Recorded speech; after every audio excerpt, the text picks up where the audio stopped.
the autumn of 1888, a series of brutal murders in the East End of London lit a flame that sent shockwaves reverberating around the civilised world and caused a scandal that struck right at the heart of the British establishment.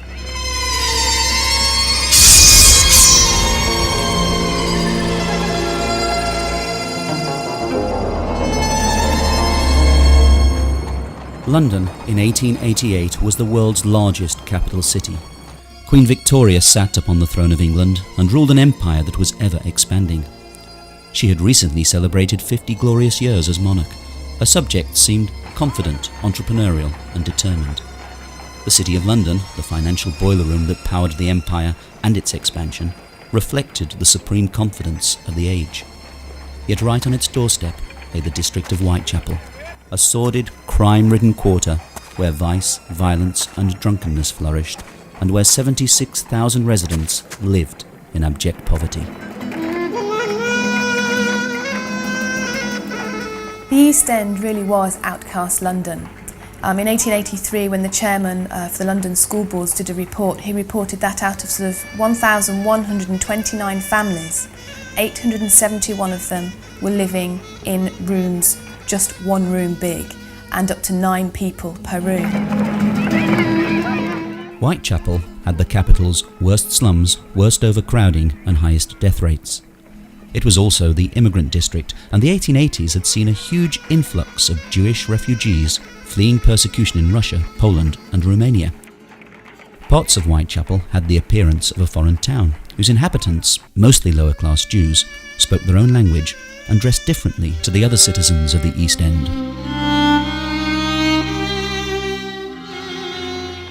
There was a very large Jewish community in the East End. There had been a huge immigration into the East End in 1880s. The immigrants were living in a way that was different to the Gentile population, and a lot of the Gentile population resented that. Not so much resented the fact that these people were Jewish, although there was anti-Semitism. Inevitably, this led to a certain amount of racial tension, as these immigrants were accused of taking English jobs and English homes. But whether they were Jew or Gentile, all those who lived in the area shared one thing in common: life was a daily battle for survival. The area was terribly overcrowded. People lived crammed together in miserable circumstances, in absolutely dire poverty. All arches damp and dripping, and there was sort of straw on the floor and lots of horse droppings, all horses everywhere. The area was very, very grim, very poverty-stricken. There's no sanitation. There's just off the main highways and byways you've got loads of alleyways and courts with people just throwing out their sewage and their rubbish. I mean, the stench must have been awful in the East End. For the poor and destitute, the main accommodation was offered by the common lodging houses. There were 233 of them in Whitechapel, and each night 8,500 men, women and children sought shelter within their decaying walls. Now, if you were in a common lodging house, because of course nobody could afford their own sort of flat or house, it would cost you 8p for a double bed, 4p for a single one, and if you couldn't afford that, for 2p you could go to sleep standing up, lined up against a rope, stretched from one side of the room to the other, and hundreds of men, women and children did that every night in Whitechapel. For the women, there were few career opportunities, and those that were available paid a pittance, barely enough to cover the cost of a bed in a common lodging house, and certainly not enough to pay for food as well. So many of them turned to prostitution, not out of any real choice, but out of a necessity to survive. The Met actually sort of estimated that there were over 1,200 prostitutes of a very low class actually working in Whitechapel. On the surface, Victorian London may have seemed supremely confident and eminently respectable, but beneath that surface there lurked a general feeling of extreme unease. In the 1880s, you had all these different fears and anxieties, and this kind of social fear, really, of things that were going on, the changes to the ordered society that the middle classes and the upper classes were so used to. And it was a period where a lot of people were frightened. There was a genuine fear that there was going to be a revolution. The East End came to be the focus for all of that anxiety, all of that social anxiety. Jack the Ripper came along at just the right time, in just the right place, and he frightened people in the same way as all these other fears were frightening people. And so Jack the Ripper, in many ways, became the embodiment, the physical embodiment of all of those anxieties. If the Ripper could step across the border from the poverty-stricken, immoral East End and infect the rest of London, then so could all of these other kind of nebulous fears spill across and bring about an awful lot of social unrest and social change. But the fact is that it did penetrate the consciousness of the people in a way that an ordinary murderer hadn't done in the past and would never do again.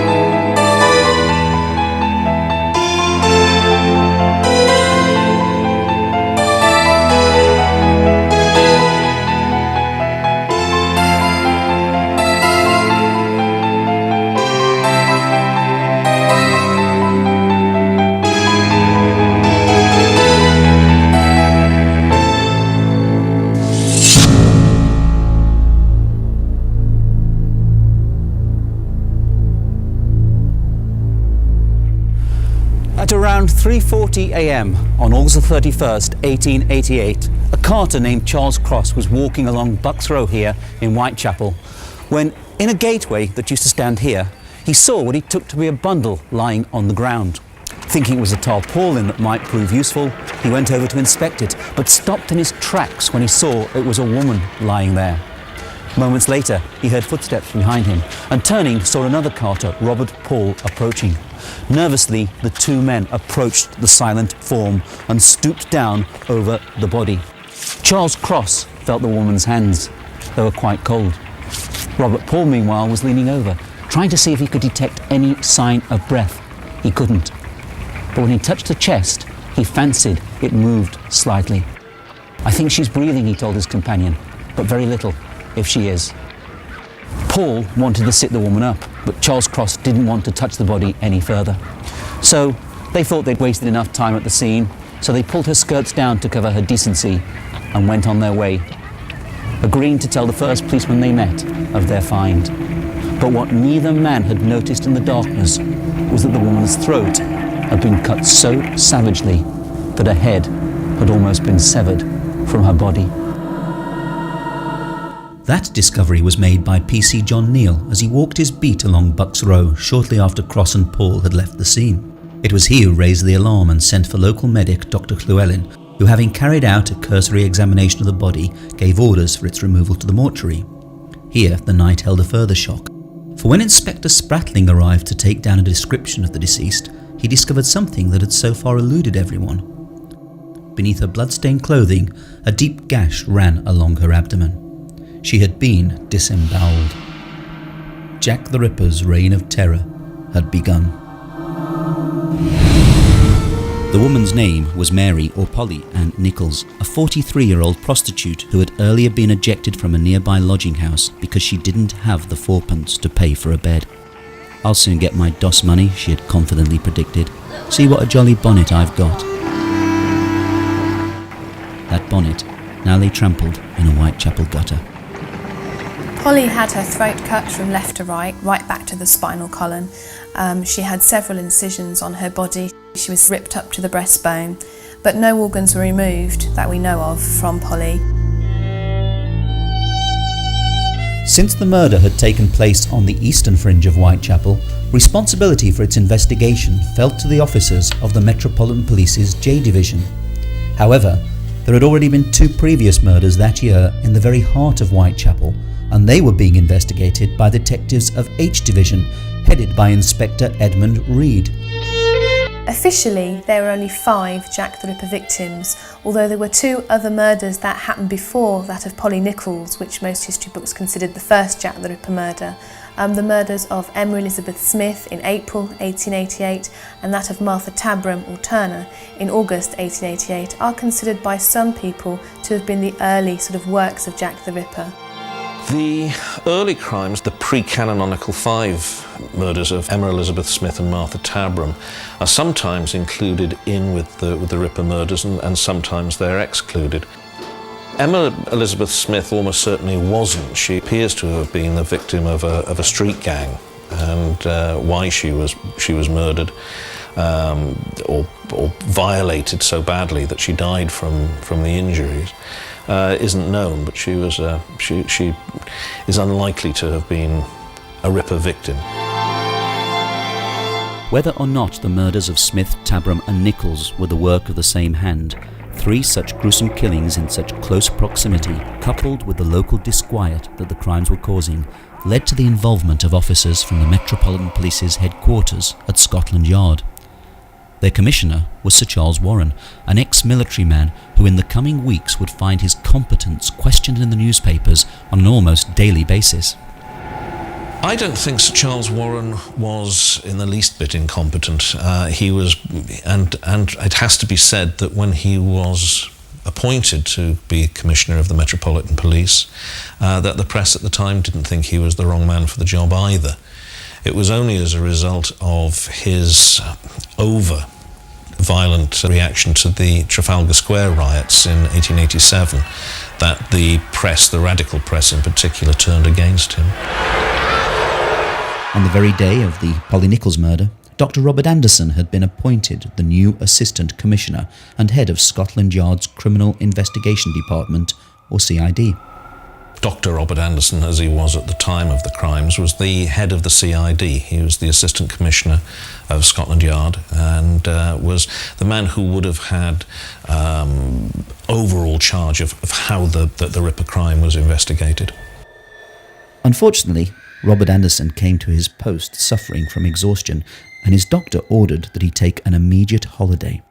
So no sooner had he taken up office than he left London for Switzerland, and in his absence, overall responsibility for the investigation fell to Chief Inspector Donald Sutherland Swanson.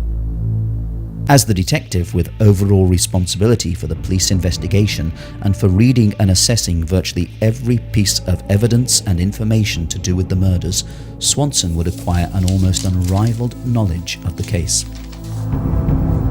With 3 murders now stirring up genuine panic in the neighbourhood, Scotland Yard sent in one of its finest detectives, Inspector Frederick George Aberline, a man who knew the East End of London and its underworld intimately. He would become one of the most important of the on-the-ground detectives.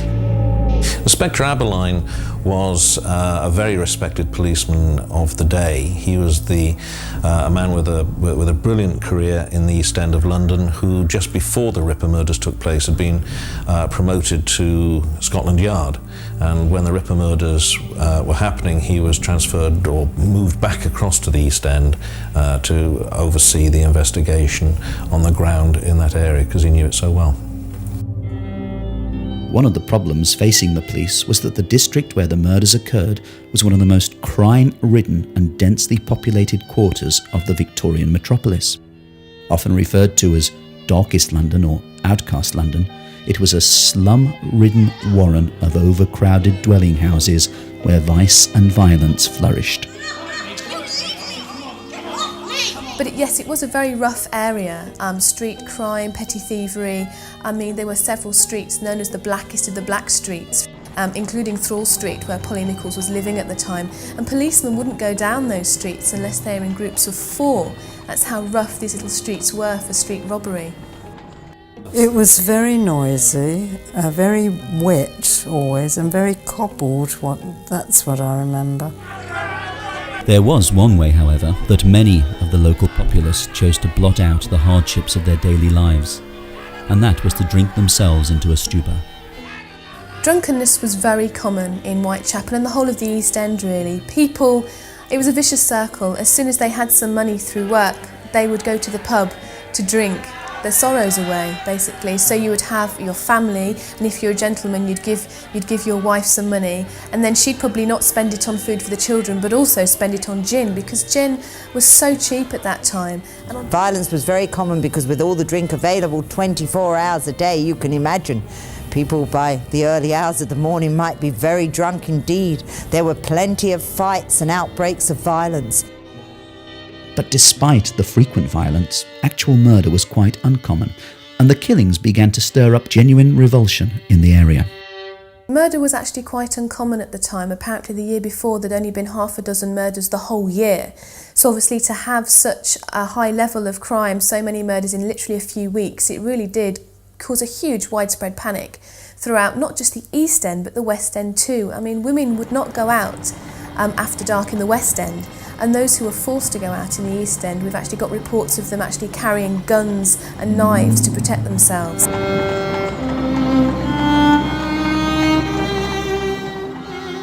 On the streets of Whitechapel, Reed and Aberline were in a desperate race against time to catch the killer before he struck again. And then their inquiries amongst the local prostitutes turned up a likely suspect in the form of a man whom the local streetwalkers knew simply as Leather Apron. Leather Apron was the name that was given to a man that the local prostitutes spoke about and claimed that he would try to extort money from them with threats of violence, and also had a knife. Desperate to find him, if only to eliminate him as a suspect, the police began door-to-door inquiries around the common lodging houses of the neighbourhood.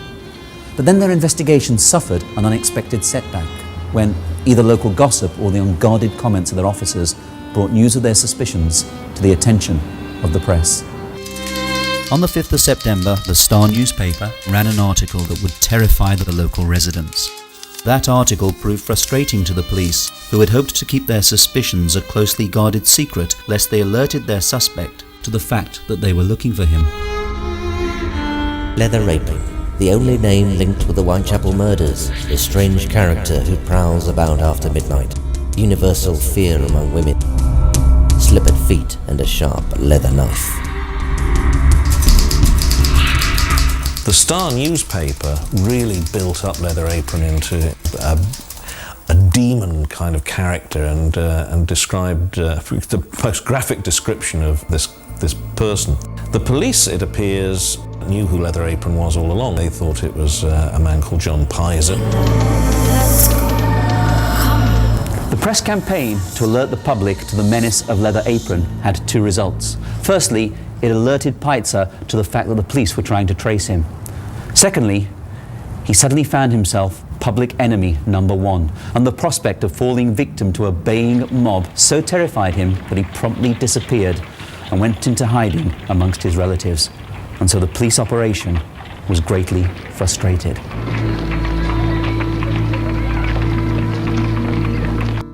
The police reacted by adopting an arm's-length approach to journalists who, stung by this evident lack of trust, began grubbing around for any morsels of information that they could find.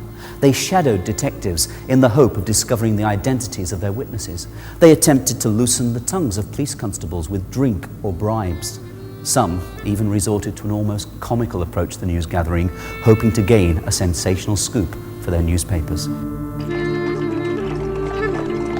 One particular case which is interesting, there was a journalist who dressed up as a woman and was walking around the East End hoping that he might be approached by Jack the Ripper. But so many policemen were out in disguise that a bobby on the beat went up to him and said, "Here, are you one of us?" And he explained that he was a journalist out there and was promptly taken to the police station and detained for 2 hours and had to justify why he was wandering the streets dressed as a woman. The Leather Apron scare, however, had another more sinister effect on the area. The leather apron was the standard garment worn by a wide range of Jewish tradesmen, and egged on by lurid press speculation, signs of racial unrest began to surface in the neighbourhood. On the 7th of September, a journalist on the East London Advertiser sat down to pen his article for the next morning's edition. Referring to the murder of Mary Nichols, he wrote, The murderer must creep out from somewhere. He must patrol the streets in search of his victims. Doubtless he is out night by night, and unless a watch of the strictest order be kept, the murder of Thursday will certainly be followed by a fourth. And in the early hours of that same morning, after the journalist had written his chilling prediction, but before the newspaper had actually hit the streets, the Whitechapel murderer struck again.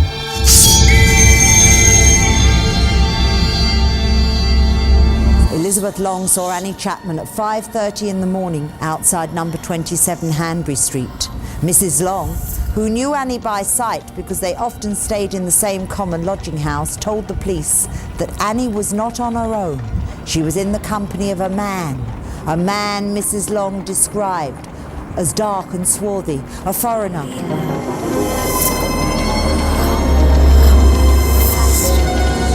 A little before 6 a.m. on the 8th of September 1888, John Davis, an elderly resident at number 29 Hanbury Street, came downstairs, walked along the narrow passageway and opened the back door. The sight that he saw shook him to his bones. Moments later, two workmen walking along Hanbury Street were suddenly startled when the door of number 29 burst open and a wild-eyed old man stumbled into the street. "Men," he cried, "come here." Nervously, they followed him down the passageway, and looking into the backyard, they saw the body of Annie Chapman lying between the steps and the fence. Annie Chapman's throat was cut in two places, sort of two sections of cutting. She'd been ripped up to the breastbone. The small intestines were taken out of the body and placed over her right shoulder, and then two smaller flaps from the lower abdomen were placed over her left shoulder. And there, in the corner of the yard, lay a freshly washed leather apron. The three previous murders had certainly caused disquiet in Whitechapel, but with the death of Annie Chapman, something happened. That disquiet gave way to panic and hysteria, as mobs began to turn their anger on anyone whom they thought might be responsible. The fact that a washed leather apron had been found so close to Annie's body led to anti-Semitism, and innocent Jews were threatened and abused by angry crowds. It soon transpired that the leather apron found at the scene of the murder belonged to one of the residents of number 29 Hanbury Street and was not in any way connected to the murder or the murderer. This knowledge, however, did little to quell the racial unrest. As one newspaper reported, a touch would fire the whole district in the mood in which it is in now. It was a widely held belief in the area that the authorities cared little for the fates of those who lived hereabouts. The inadequacy of local policing had long been a bone of contention, and the fact that the Home Office point-blank refused to sanction a reward for information that might lead to the killer's identity rankled with the local residents. The foreman of the jurors at the inquest into Annie Chapman's death even went so far as to express the view that the murders of both Chapman and Nichols might easily have been prevented had the government offered a reward in the wake of Martha Tabram's killing. The government itself did not offer a reward. The Prime Minister and the Home Secretary were against offering rewards. This had been a policy that had been introduced by an earlier Home Secretary, so they were merely following a standard practice.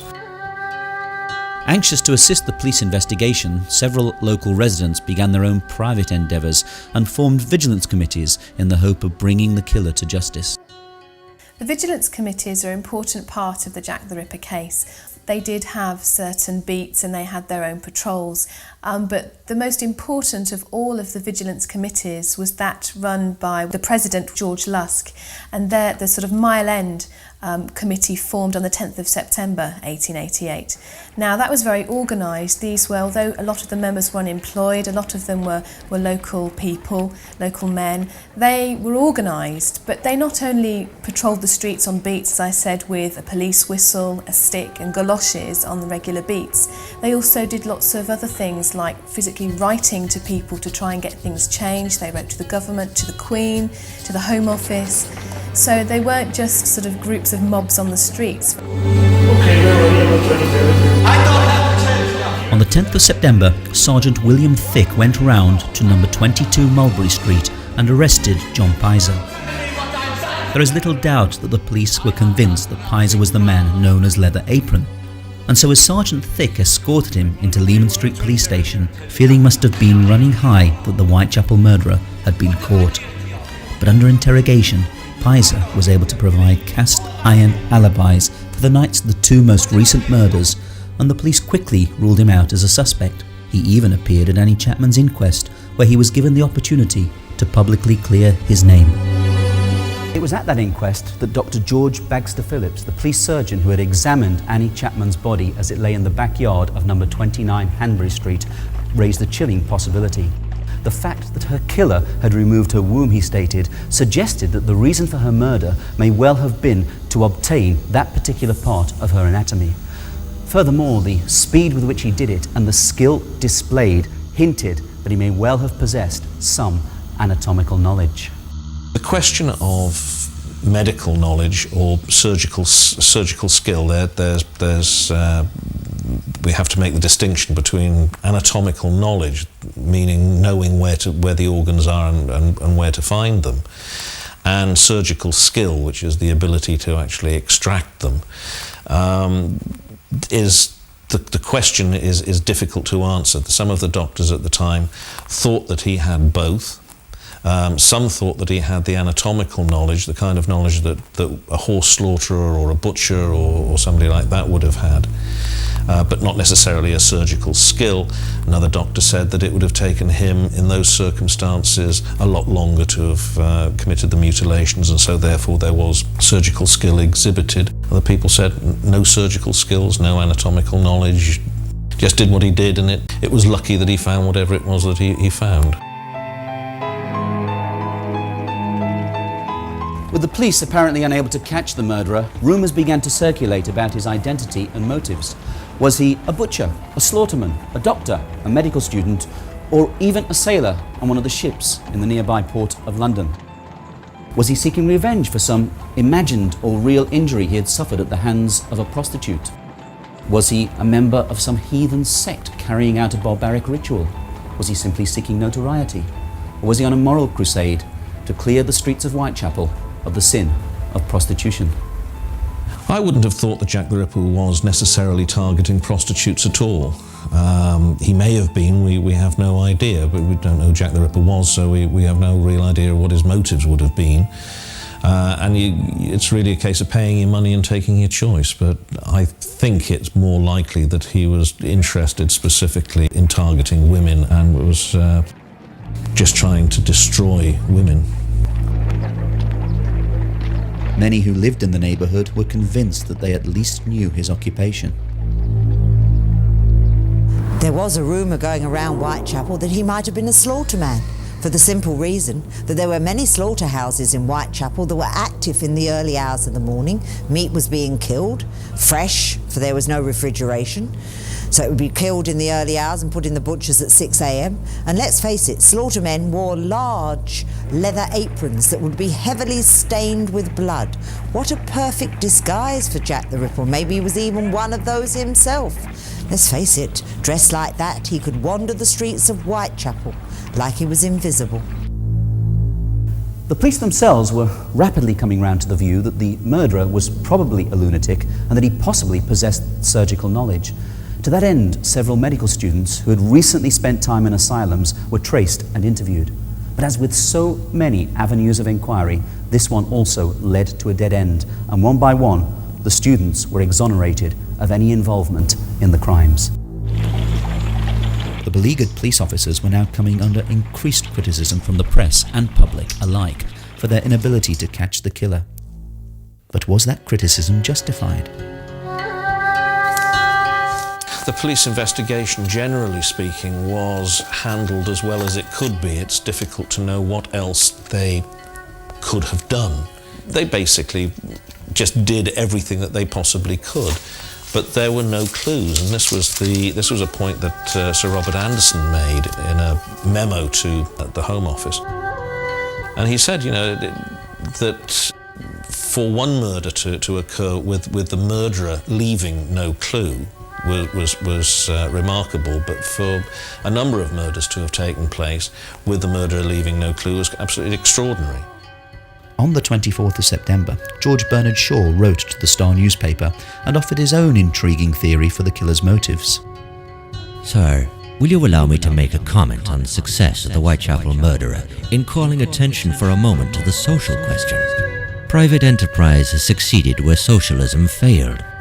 Whilst we conventional social democrats were wasting our time on education, agitation and organization, some independent genius has taken the matter in hand, and by simply murdering and disemboweling 4 women, converted the proprietary press to an inept sort of communism.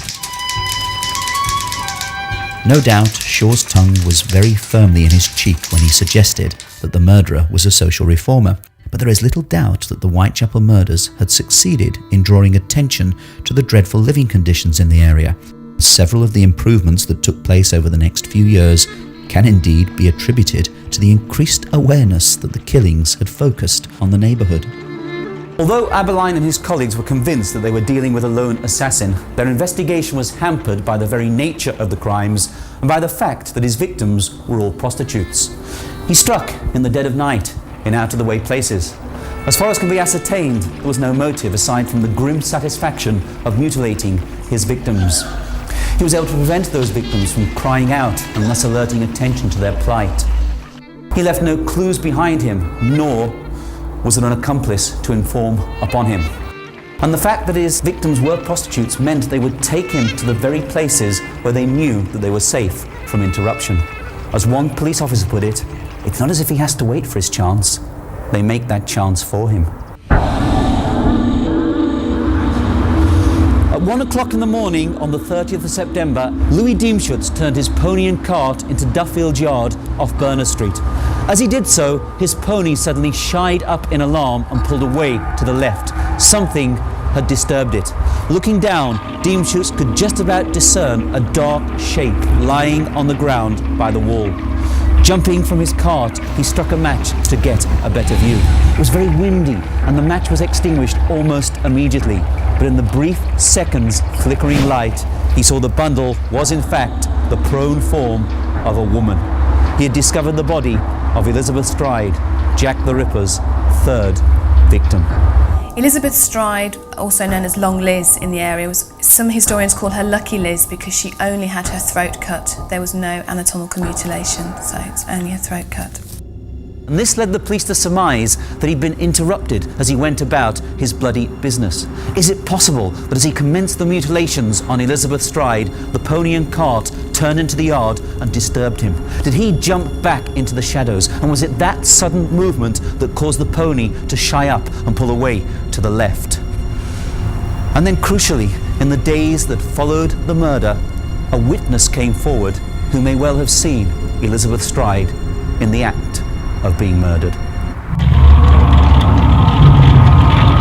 Israel Schwartz turned into Berners Street and he was walking just a short way behind another man. And up ahead was a woman standing in the gateway of a socialist club. And he saw this man approach the woman. They exchanged words. Then there was an altercation. He was violent with the woman. He threw her to the ground. Israel Schwartz crossed the road and walked on, trying to get away from what he thought was a piece of domestic violence going on. He subsequently identified the body of Elizabeth Stride, and the probability is that the man that he had followed up the street was the person who killed Elizabeth Stride. So he probably saw the murderer. As the body of Elizabeth Stride was being discovered, a prostitute by the name of Catherine Eddowes, who had earlier been arrested for drunkenness, was being released from Bishopsgate Police Station. As she left the building, she turned to a police officer and spoke her last recorded words. "Good night, old cock," she called, and went off into the night. A little after 1:30 a.m, 3 Jewish gentlemen, Joseph Lowender, Joseph Levy and Harry Harris, left the Imperial Club on Duke's Place in the City of London. They noticed a man and a woman standing on a nearby corner. "I don't like going home by myself when I see those characters about," Levy observed to Harris. Lowender, meanwhile, was walking slightly apart from the others, and being closer to the couple, observed a little more. He was later emphatic that the woman he had seen was Catherine Eddowes. The man, he said, was aged about 30. His height was between 5'7" and 5'8". He had a fair complexion and a fair moustache. He was of medium build and had the appearance of a sailor. But since the couple seemed to be just chatting quietly and there was nothing otherwise noteworthy about them, the three men continued on their way. It's entirely possible that Joseph Lavender did see the Ripper, but he only got a very brief glance at the man, and it wasn't even totally certain that the man he saw was talking to Catherine Eddowes. At 1:45 in the morning, PC Watkins of the City Police walked his beat here into Mitre Square. The only noise he heard was the sound of his own footsteps. He'd walked this way 15 minutes previous and found the square to be quite deserted. Little now seemed to have changed as he shone his lantern into the square's dark recesses. But when the beam fell upon the spot in the square's south corner, it illuminated a horrific sight: the mutilated body of Catherine Eddowes. The injuries that Catherine sustained were really horrific in Mitre Square. She had her throat cut from left to right back to the spinal column. The murderer then ripped her up to the breastbone, disemboweled her, took away her kidney. He then placed her intestines over the shoulder. But not only that, to her body he actually disemboweled her, of course, which happened to most of the victims, but it was her facial injuries which were sort of really notorious, because he cut off the section of her nose, he partially severed her ear, he slashed her face continuously, and then also had V-shaped triangular flaps underneath her eyes, just there. In Mitre Square, the murderer had crossed the boundary and struck in the City of London, the financial square mile. And this meant that another police force now became officially involved in the investigation. The Ripper crimes were investigated chiefly by two forces, and that's the City of London Police, which is responsible for the square mile, the business heart of the capital, and then the Metropolitan Police, which is referred to as Scotland Yard generally, but is the Metropolitan Police which has responsibility for the rest of London.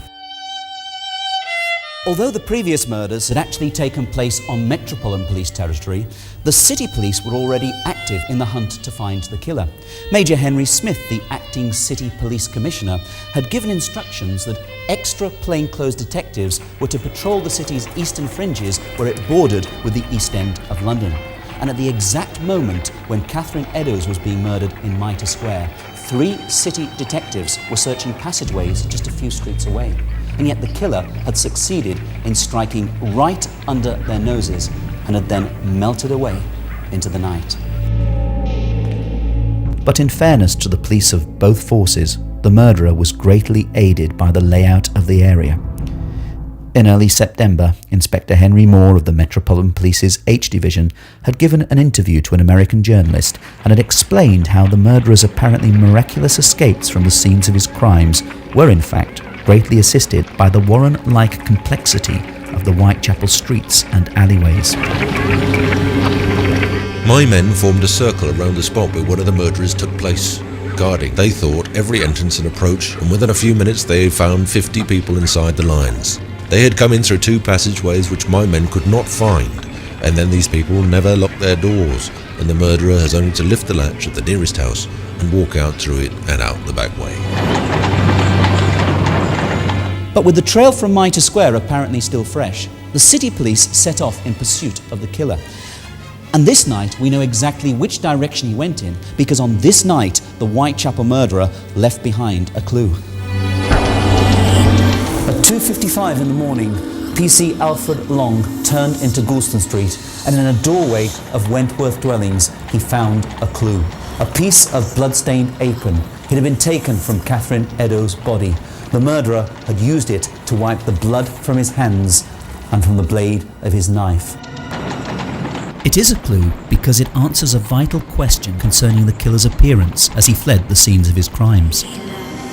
The common thought is that the Ripper would have gone from the crimes covered in blood, but in fact it's possible that he probably wasn't covered in blood at all.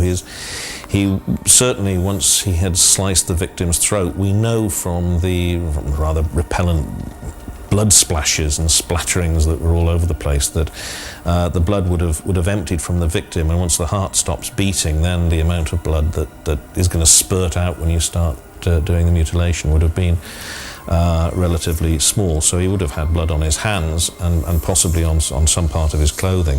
Whether it would have shown up in the dark, and he could have used gloves, may have worn an overcoat which he either took off before committing the crimes or which was open and which he could have buttoned up afterwards. Indeed, the apron tells us just how much blood he did have upon his person, for as he made his way through the streets, he was wiping away the evidence, and by the time he reached the doorway, his hands and knife were evidently clear of any incriminating stains, and thus he was able to discard the apron. But the doorway contained something else, for scrawled in chalk on its wall was a message which read, "The Jews are the men that will not be blamed for nothing." Jewes was spelt J-U-W-E-S, which has been the cause of endless speculation in the conspiracy theories about Jack the Ripper. But whether or not the murderer actually chalked those words on the wall is completely unknown. There are some statements that say that they look blurred as if they had been there for a while. Other statements say that had they been there for any length of time, they would have been rubbed off by people going in and out of the building. Soon, the city police had also arrived on the scene, and instructions were given to photograph the graffiti. The Metropolitan Police, however, were becoming uneasy. The anti-Semitic unrest that had followed Annie Chapman's murder was still fresh in their minds, and they genuinely feared the consequences that might result when the East End awoke to news of 2 further murders. As dawn began to break, the Metropolitan Police became anxious to erase the message. A city policeman suggested that only the top line, "The Jews are," be erased. But this was Metropolitan Police territory, and when Sir Charles Warren arrived on the scene, he was in no mood for compromise. At 5:30 a.m, in what would prove a highly controversial move, he ordered that the writing be rubbed out before any photograph of it could be taken. He elected to have the words rubbed out, chiefly because he didn't think that there was any way that they would be able to mask those words from the general public, who would soon be thronging that area for the famous Petticoat Lane market. And so he felt that the reference to the Jews, the Jewes, would be incite anti-Jewish reaction in the streets, and he wanted to avoid that, so he had the words erased. With the break of day on the 30th of September, the Whitechapel murderer had succeeded in killing 2 women right under the noses of 2 police forces, and had left their senior officers baffled, bickering, and totally frustrated. Nothing was more apparent than their utter defeat and humiliation. News of the double murder crackled through the metropolis like wildfire. Thousands of sightseers flocked into the area and blocked the approach to Mitre Square. Berners Street, meanwhile, was said to have been like a sea of heads from end to end. Those who had houses or businesses that overlooked the murder sites openly charged admission for ghoulish spectators to gaze down upon the crime scenes. You had lots and lots of people coming in from elsewhere, other parts of London, even coming along from the provinces, and there are press reports about lots of coaches and carriages arriving and bringing people to look at the streets. There were lots of vendors and street vendors and hawkers out on the streets selling everything from cheap cereal books and pamphlets through to fruit and any other kind of comestible to service the crowds of the people that were gathering at the murder sites and other places. There was almost a kind of carnival atmosphere going on at times in Whitechapel as a result of the murders. Press criticism of the police increased. The Star went so far as to accuse the entire force of being rotten to the core. The Daily Telegraph, meanwhile, attacked the notorious and shameful shortcomings of the detective department, whilst the East London Advertiser lamented that there was no detective force in the proper sense of the word in London at all. On the 2nd of October, at a demonstration by the unemployed in Hyde Park, a huge banner expressed the feelings of many Londoners. It read simply, "The Whitechapel Murders. Where are the police?" The police were in fact rigorously pursuing their investigations, albeit they had adopted a policy of guarded secrecy to prevent their lines of inquiry from becoming public knowledge. One of Sir Charles Warren's first actions in the days that followed the double event was to order extra police into the district. Detectives went about in disguise, some, it is rumoured, even dressed up as prostitutes. Door-to-door inquiries were carried out around the common lodging houses, and over 2,000 residents were questioned. 80,000 handbills were distributed around the streets, asking that any suspicious person be reported to the police. 76 butchers and slaughterhouses were visited, and the characters of their employees ascertained. Even sailors from the nearby docks were investigated. Yet despite this thoroughness, the killer continued to remain at large. I don't know that the police could have done much more. They didn't have any kind of technology that we have today. Their forensic science was in its infancy. There was nothing really they could do. All they were in a position to do was to just wait and hope to catch the murderer, hope that there would be some clue that would reveal the killer, or hope that somebody who they thought must have had suspicions about a relative or somebody would actually turn that person over to the police. In most cases, then as now, most crimes are committed by somebody that is known to the victim. The murder victim is usually killed by somebody they know. When it's a random killing and they don't know the killer, there is nothing to connect the killer with the victim, and consequently, unless some sort of clue is left or there are witnesses, but even if there are witnesses, you've still got to catch the guy before you can confront him with the witness. So what they were looking for were clues that would lead to the killer, and he didn't leave any.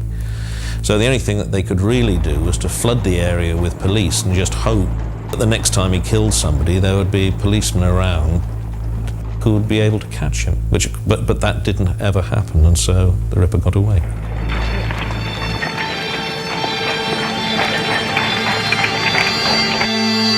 Although October would pass with no further murders, historically speaking, the days that followed the double event saw one of the most important developments of the entire saga, because it was during this period that the Whitechapel murderer was given a name.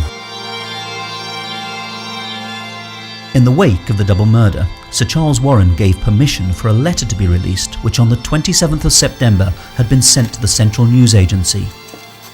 Written in red ink and addressed to the boss, it boasted in mocking terms, Dear boss, I keep on hearing the police have caught me, but they won't fix me just yet. I have laughed when they looked so clever and talked about being on the right track. That joke about Leather gave me real fits. I am down on whores, and I shan't quit ripping them till I do get buckled. Grand work the last job was. I gave the lady no time to squeal. How can I catch me now? Chillingly, the letter was signed Jack the Ripper. The police obviously thought the Dear Boss letter did come from the murderer because they reproduced it on huge bill posters and plastered those all around London, so they obviously thought it was genuine. A lot of people actually today, historians-wise, believe what the later police officials believed, that it was actually written by an enterprising journalist. The Dear Boss letter almost certainly wasn't from Jack the Ripper. It's highly unlikely that the murderer involved himself in the Ripper investigation or injected himself into the Ripper investigation in that way at all. The release of the Jack the Ripper letters proved to be a disastrous mistake. The resultant publicity did nothing to unmask the killer, nor for that matter, the letter's author. What it did do, however, was inspire imitations, and the police found themselves swamped by a wave of bogus Jack the Ripper correspondence. All this had to be read, assessed, and wherever possible, followed up. Thus, the resources and time of the already overstretched detectives was wasted.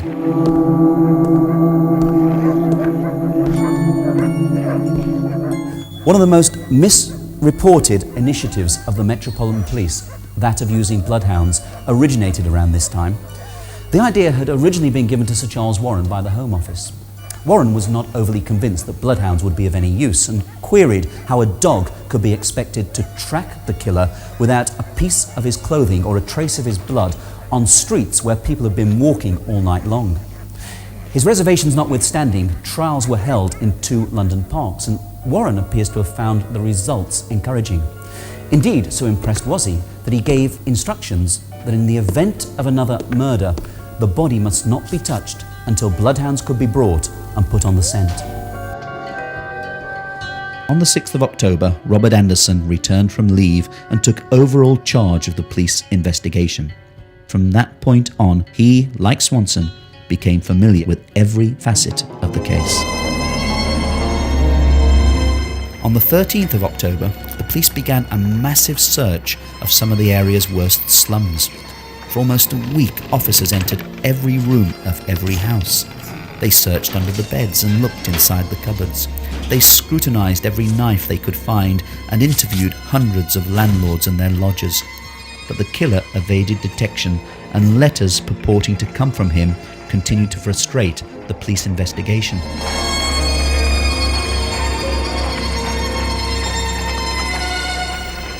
Of all the correspondence sent in the wake of the original Jack the Ripper missive, one letter has been the subject of intense debate ever since. On the 16th of October, Mr. George Lusk, president of the Mile End Vigilance Committee, received a small cardboard box in the Evening Mail. He opened it, and there inside was a letter written in red ink and addressed from hell. Wrapped inside it was half a human kidney. The letter read, "Sir, I send ye half the kidney I took from one woman, preserved it for ye. T'other piece I fried and ate. It was very nice. I may send you the bloody niff that took it out, if you only wait some while longer. Signed, catch me when you can, Mr. Lusk." Convinced it was a practical joke, Mr. Lusk placed the box and the kidney in a drawer. But it played on his mind, and a few days later he showed it to the other members of the Vigilance Committee. They decided to take the kidney to a local medic, and it was handed over to the city police, in whose jurisdiction Catherine Eddowes had been murdered. To this day, there is considerable debate as to whether or not this letter did come from the murderer. The evidence just simply isn't sufficient. We have statements by Major Smith, who was the acting assistant commissioner of the city police at the time, who presented the kidney to the leading kidney expert of the day, Gowan Sutton, and believed that it was from Eddowes. But generally speaking, the evidence would suggest that it wasn't. The amount of factual information that we've got there is not sufficient to draw any hard and fast conclusions, although the general opinion is that it wasn't. Lurid rumours in the press, together with several scares and false alarms, ensured that the atmosphere in Whitechapel remained tense, and the police were nervously apprehensive that another killing was inevitable. Large bodies of plainclothes policemen were therefore drafted into the district from other parts of London, and these, together with the detectives already on the ground, were so numerous that in the more deserted thoroughfares, almost every man met with was a police officer. October passed with no further murders, and by early November, the area as a whole had breathed a huge sigh of relief as it seemed that the nightmare had ended.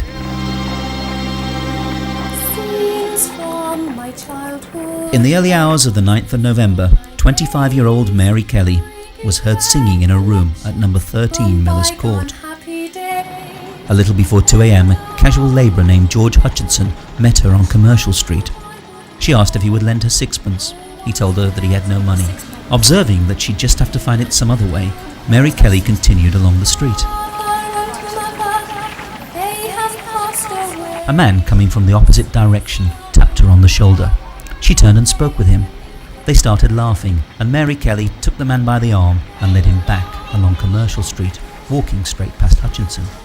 He later recalled how the man stared at him in a sinister fashion. Mary Kelly led the man along Dorset Street and into Miller's Court.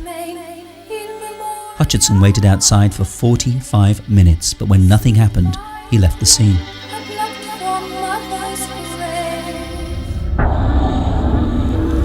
Shortly before 4 a.m, 2 of Mary's neighbours heard a soft cry of murder, but since such cries were a common occurrence in the area, they both ignored it. At 10:45 a.m. on the 9th of November 1888, Mary Kelly's landlord, John McCarthy, sent his assistant, Thomas Bowyer, round to number 13 Miller's Court to collect her overdue rent. Moments later, an ashen-faced Bowyer returned. "Governor," he stammered, "I knocked on the door. I could not make anyone answer. I looked through the window and saw a lot of blood." The 2 men hurried back to Miller's Court, where, looking through the broken window, John McCarthy gazed upon an horrific sight. The bedside table was covered with what appeared to be lumps of human flesh, and there, on the bed, barely recognisable as human, lay the mutilated body of Mary Kelly. Soon, Inspectors Walter Dew and Walter Beck had arrived at the scene, and by 11:30 a.m, Inspector Aberline had joined them. But amazingly, it would be another 2 hours before any of them entered Mary Kelly's room. There was a delay between Mary Kelly's body being discovered by Thomas Bowyer, who had gone there to collect the rent, and the police actually entering the room, because somebody mistakenly believed that bloodhounds were going to be brought to the scene. And in fact they weren't, but they didn't know that. And it was only when a senior officer came along and said that there were going to be no bloodhounds that the police finally forced the door and entered the room. They couldn't actually get into the room because for some reason they thought the murderer must have had the key and locked the door. So in fact, when the people actually got into the room, they actually had to knock it down with an axe. They had to use a pickaxe to get into the room. John McCarthy, Mary Kelly's landlord, was no doubt giving vent to the feelings of all who witnessed the bloody carnage inside number 13 Miller's Court, when later that day he told a reporter, "The sight that we saw, I cannot drive away from my mind. It looked more like the work of a devil than the work of a man. The whole scene is more than I can describe. I hope I may never see such a sight again." Mary Kelly had her throat cut from left to right back to the spinal column, just like the other victims. She was stabbed, ripped up from the rectum to the breastbone, disemboweled, various organs were taken away. Mary's injuries weren't all from a knife. An axe had also been used to basically cut all of her flesh off her thighs, and that thigh flesh was also on the bedside table. Apart from her body, her face was almost hacked beyond recognition. Her ears were cut off, her nose, her eyebrows, her lips. Complete disfigurement of the corpse took place in Miller's Court.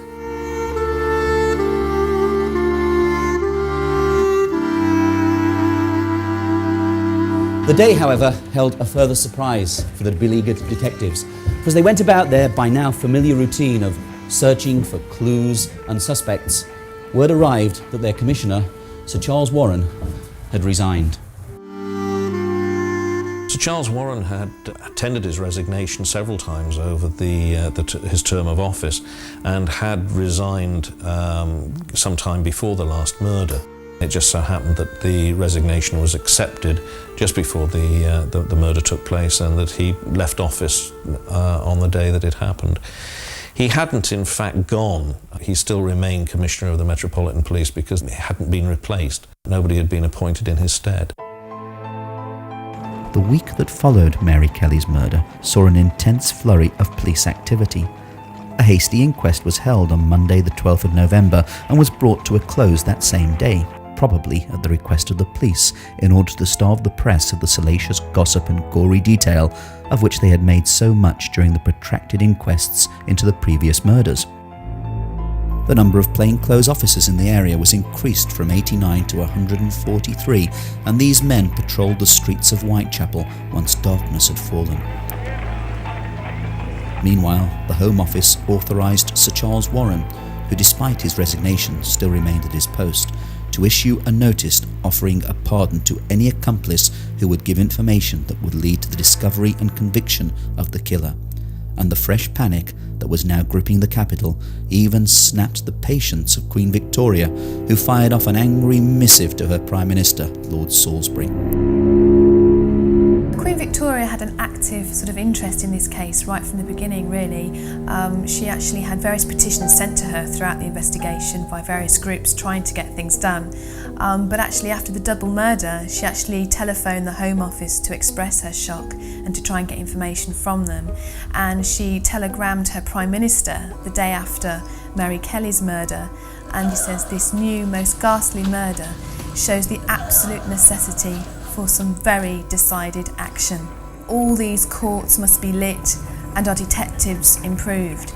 So she obviously really had a passion for this case to try and stop these murders from happening and to try and catch the perpetrator. At noon on Monday the 19th of November, the bell at St Leonard's Church in Shoreditch began to toll a morning knell as a coffin of elm and oak was carried out of the gates in front of a crowd some several thousand strong. Men and women alike could barely control their emotions as the funeral procession set off for St Patrick's Roman Catholic Cemetery in Leighton. It was with great difficulty that the police forced a path for the cortege, as onlookers jostled to touch the coffin and read its simple brass plate, Marie Jeanette Kelly, died 9th of November 1888, aged 25 years.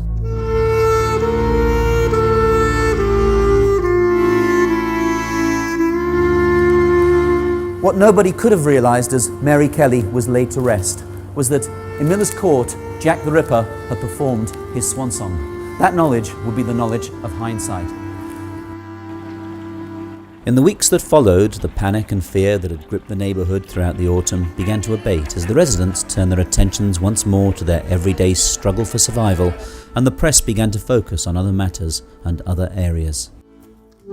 It's noticeable that in the case of Mary Kelly, when all the theorising and all the story and all the inquest had finished, it's almost as if somebody had just switched off a switch and the whole interest in the case just suddenly virtually died, and it was revived over the next few years every now and again. But after that one flurry, that one burst of press interest, the whole thing died. Over 100 years have now passed since the so-called Autumn of Terror, and easily as many suspects have been put forward as likely perpetrators of the crimes. Some are just downright ridiculous. Others seem highly possible, but lack the elusive grail of cast iron proof. Today, as many books have shown, it is possible to put just about anybody into the frame and then build a plausible sounding case against them. The truth is that if we're to stand any chance of solving the mystery, we must put the crimes back into the context of the age and the streets in which they occurred. Then, and only then, do you stand any chance of solving what is without doubt the world's greatest whodunit. And one of the first problems to face the budding ripperologist is exactly how many of the Whitechapel murders were at the hands of Jack the Ripper. Officially, there were only 5 Jack the Ripper victims, although there were 2 other murders that happened before that of Polly Nichols, which most history books considered the first Jack the Ripper murder. The murders of Emma Elizabeth Smith in April 1888 and that of Martha Tabram or Turner in August 1888 are considered by some people to have been the early sort of works of Jack the Ripper. So officially there's only 5, but there may have been 2 others before that. And there were a couple of copycats later on in 1889 and sort of later, Alice Mackenzie and Frances Coles. In the century and more since the murders occurred, the Victorian police have been subjected to a constant barrage of criticism owing to their apparent inability to catch the killer. This is largely undeserved. They were, after all, hampered by a lack of modern investigative techniques.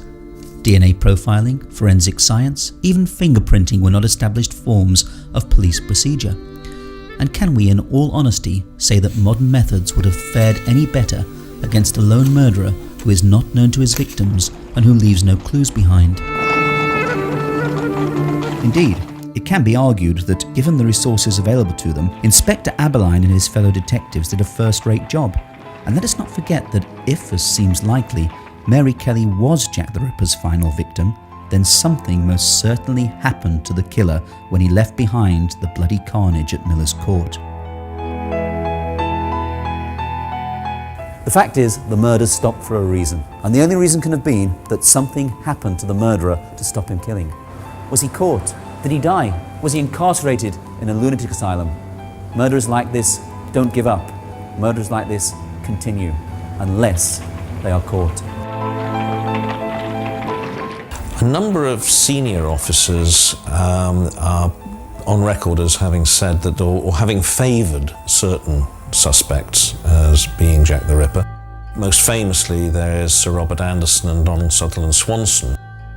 In 1910, Sir Robert Anderson, as he had then become, wrote his memoirs entitled The Lighter Side of My Official Life, and in those memoirs he states the following. Undiscovered murders are rare in London, and the Jack the Ripper crimes do not fall into this category. I am almost tempted to disclose the identity of the murderer, but no public benefit would result from such a course. In saying that he was a Polish Jew, I am merely stating a definitely ascertained fact.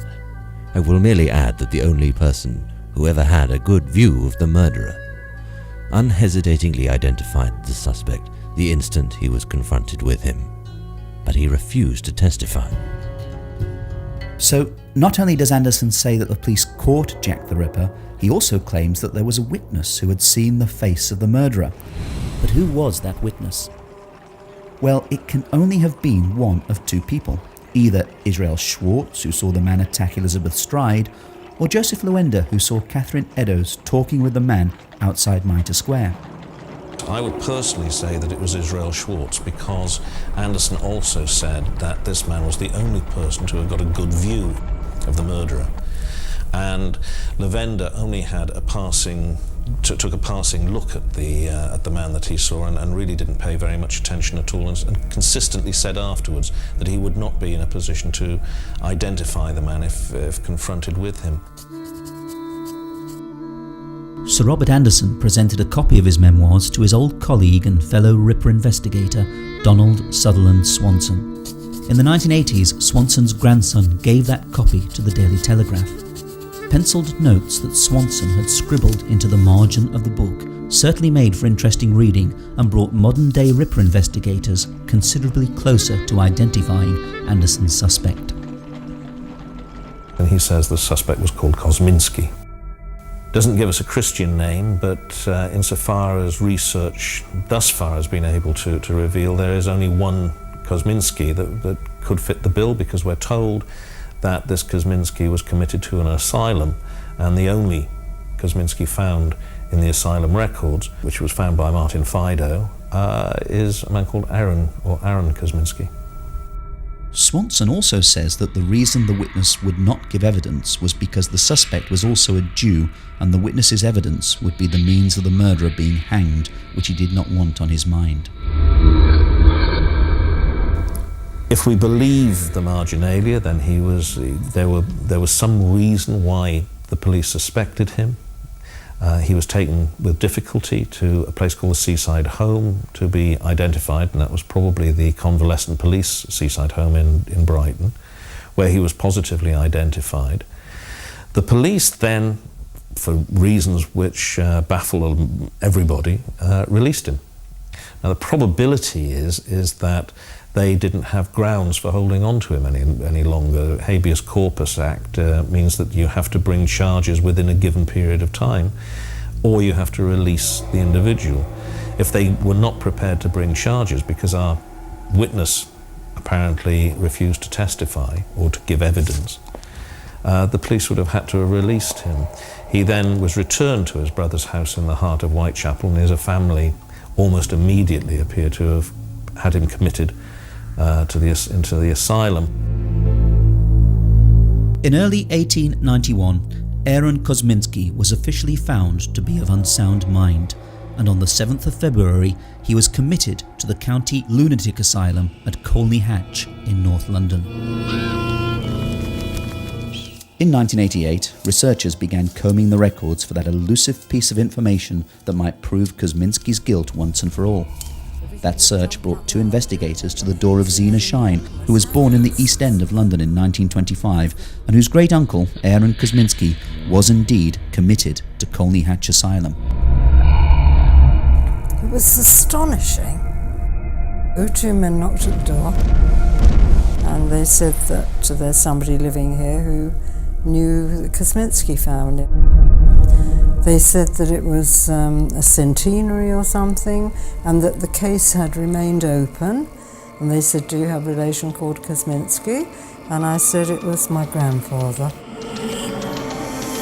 They said, did I know the rest of the family? I said, I think he had a brother. And they told me about this brother, Aaron.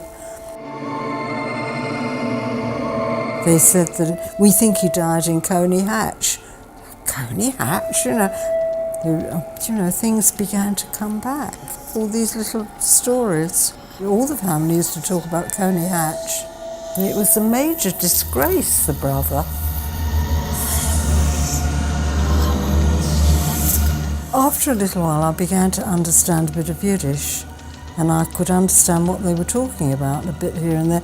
They used to sort of, Aaron. It was sort of very deprecating, and there was never any lengthy discussion. It was always just a reference, but there was never any connection. It didn't mean anything to me. I couldn't understand the significance of anything. And when I told my brother, he was so appalled, he didn't even think it was funny, he was appalled. He said, if that's your claim to fame, forget it. Who wants to be connected to somebody, really?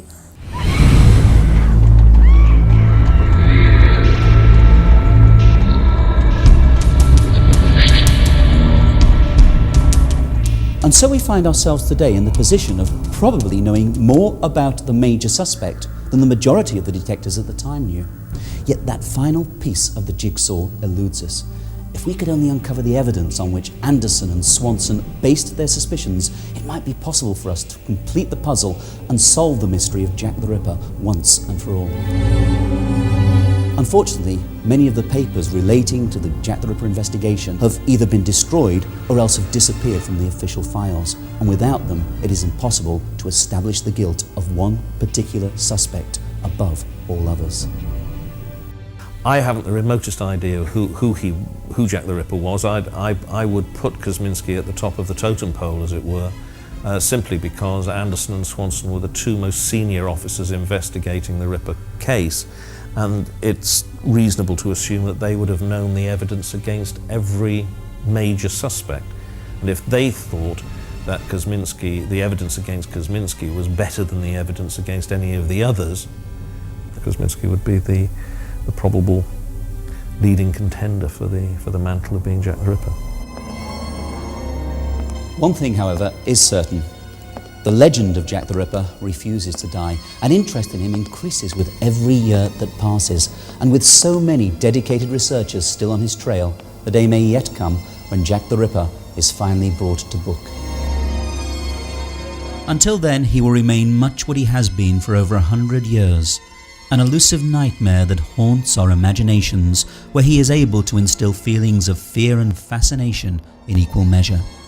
But his story also provides a window through which we can gaze back onto a bygone age when a lone figure stalking the streets of London really did succeed in shaking the British establishment to its very core.